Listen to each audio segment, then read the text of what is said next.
എന്നോട് മുമ്പൊക്കെ കഴിക്കാൻ ഇഷ്ടമുള്ള സാധനം എന്താന്ന് വെച്ചാൽ ഞാൻ എന്ത് പറയുന്നറിയാ, ദേ ചോറ്. ചോറ് എപ്പോൾ കിട്ടിയാലും ഞാൻ കഴിക്കുമായിരുന്നേ. ഉച്ചക്ക് ഇത്രയൊക്കെ ഈ കലോറി എന്ത് അല്ലെങ്കിൽ ഡയറ്റ് എന്ത് എങ്ങനെയൊക്കെ ചിന്തിക്കുന്നതിന് മുമ്പ് ഉച്ചക്ക് ഈ ഒരു ചോറ് ഇത്രയും ലെവലിലെടുക്കുക, ഇതിനകത്തേക്ക് മുളക് കറി അല്ലെങ്കിൽ കിട്ടുന്ന കറി ഒഴിക്കുക, സാലഡ് ഇല്ല, പ്രോട്ടീൻ ഇല്ല, ഒന്നുമില്ല, പിന്നെ വല്ല പൊരിച്ചതാ കഴിച്ചതൊക്കെ അതും എടുത്ത് കഴിക്കുക. ആ ഒരു രീതിയിലായിരുന്നു ഫുഡ്. ഓക്കെ, ഇന്നിപ്പോൾ അറിഞ്ഞു തുടങ്ങിയപ്പോഴത്തേക്കും ഫ്രൈഡ് റൈസ് ഒഴിവാക്കിയിട്ടില്ല, പകരം ദേ ഇങ്ങനെ ആക്കി. ദേ ചോറ്, അതേപോലെ തന്നെ ഒരു മിക്സഡ് സാലഡ് എടുക്കും. പിന്നെ ഇത് വേണ്ട കടല പ്രോട്ടീനായിട്ട് ഇന്ന് എടുത്തതാണ് കേട്ടോ. അതിനോടൊപ്പം തന്നെ തവ ഫ്രൈ ചെയ്തും എടുക്കാം, ഭയങ്കര ഡീപ്പ് ഫ്രൈ ചെയ്തും നമുക്ക് മീൻ എടുക്കാം. അപ്പം നമ്മളെങ്ങനെ ഉപയോഗിക്കും? തവ ഫ്രൈ ചെയ്തെടുക്കും. പിന്നെ കറിക്ക് വ്യത്യാസമൊന്നുമില്ല. കറി നമ്മൾ നമ്മുടെ ഇഷ്ടത്തിന് തന്നെ എല്ലാത്തിലും നമ്മൾ എണ്ണയുടെ ആ ഒരു രീതി അങ്ങ് കുറച്ചു. അപ്പോൾ ഇതാണ് ഇപ്പോഴത്തെ ഒരു ഭക്ഷണ രീതി. അപ്പോൾ എന്തുവാ, ഇതിനേക്കാളും പ്ലേറ്റ് നിറഞ്ഞിരിപ്പുണ്ടല്ലേ.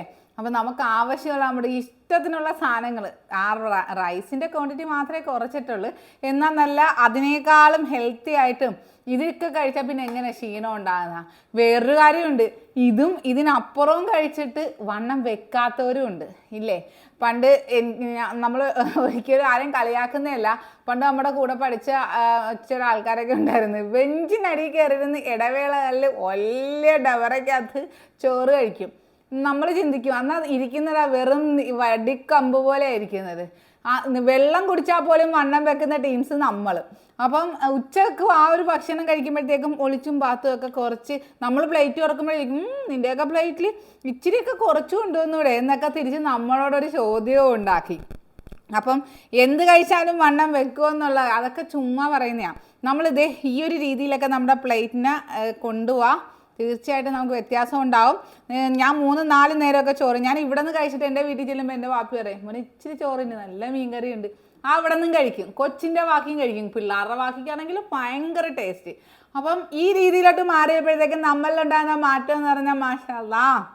അപ്പം ഞാൻ മാഷാല്ലാ എന്ന് പറയുമ്പോഴത്തേക്ക് എൻ്റെ കിട്ടിയ നീ എന്തിനാണ് ഈ വീഡിയോയിൽ ഇത്രയും മാഷാല്ലാ പറയുന്നത്, അത് പറഞ്ഞു പോകും. കാര്യം അതിന് മാത്രം നമ്മൾ ആ ഒരു നേടിയെടുത്ത ഇതെന്ന് പറഞ്ഞാൽ നമുക്ക് മാത്രം അറിയാവുന്ന കാര്യമാണ് അല്ലേ, വണ്ണമുള്ളവർക്ക് മാത്രം അറിയാവുന്ന കാര്യങ്ങൾ അതൊക്കെ. അതെ, അപ്പോൾ ഇന്നത്തെ ലഞ്ച് ഇത് ഫുള്ള് കഴിക്കാൻ പറ്റത്തില്ല, വയറ് ഫുള്ളായി പോകും. അപ്പോൾ ഇത്രയൊക്കെ മതി നമുക്ക് നല്ല ഹെൽത്തി ആയിട്ട് ഡയറ്റ് ചെയ്യാനായിട്ട്.